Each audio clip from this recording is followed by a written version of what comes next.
Každý deň u Rusko-Keresturskej dzecinskej zahradky Cicibanu týždňu decka malo kremne aktivnosti, ktoré še realizovali pre zbavisko, upoznavanje so dzecinskýma pravami, so s muzičnýma instrumentami i so s reciklážnym materiálom, a do roboty boli uključeni i rodiči. Nješka bavime še z cestom, znači pravime baviska z cesta, tiž sme povolali maceri.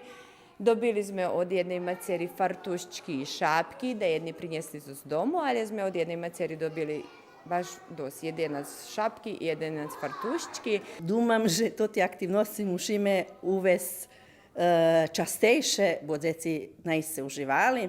Evo Nješka bavíme še so cestom, so s plastelinom, pravíme baviska i uvidíme, jak nam bude.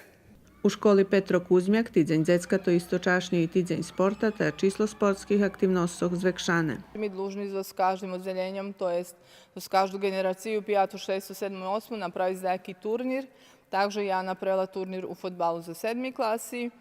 Profesor Oros Tištak napravil neki turnir u štrednjej školi. Tidzenj decka še u obidvoch obrazovnih ustanovoh zakončuje Nješka so sportskima aktivnosťami.